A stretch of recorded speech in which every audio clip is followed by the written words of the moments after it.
जी अगरि चांहि शाम जी जीअं घर में थींदी आहे पोइ खीर जेको आहे बची थो पवे सुबुह वारो या राति वारो सुबुह जो शाम जो चांहि कयूं था चांहि ॿारनि ठाही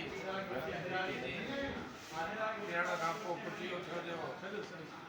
घर वारी आई त तुंहिंजे वात में माना मिंट वांगुरु या ईअं थोरी जवण थोरो हल्को ई महसूसु थिए थो हीअं सां हाल त फलाणी भाई किरी पई ॾेई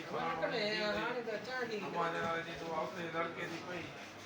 मुंहिंजी घरवारे भरिसां सुठी सुठी थो थिए खोंघराइण में शुरू थिए पोइ मां चयो त हे ॻाल्हि करी आहे पोइ मां पहिरीं फ़ोन जेको आहे बुनियाद ते कई मां चयो हुननि जो पाणे में असांजो घरु कंदो आहे नंढा थी वॾा गॾु थिया आहिनि मां चयो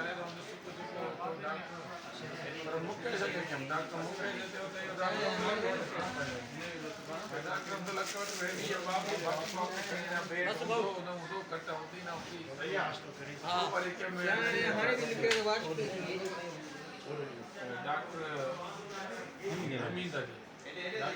तकिड़ो छोकिरो मोकिलियां थो जेको हिन फस्ट डे वारा इंजेक्शन ऐं सफ़ाई दफ़ाई या ड्रिप वग़ैरह ते हलाए मां त ॿीं भाती मां घर ख़ाली करे वञा पोइ हिते वरी ओचितो तो यादि अचो त भाऊ न ॿी ॻाल्हि पासे न वञे मां एम्बुलेंस मोकिलियो त मां ऐं सजाद बि राब्ते में हुनजो भाउ पोइ इहे असां एम्बुलेंस में वठी आया हिते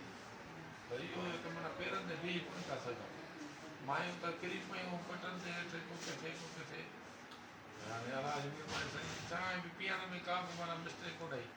पीअण खां पोइ माना वात जेको आहे घणे टाइम चांहि पीअण जे घणे टाइम खां 15 मिंटनि में 10-15 मिंट वॾा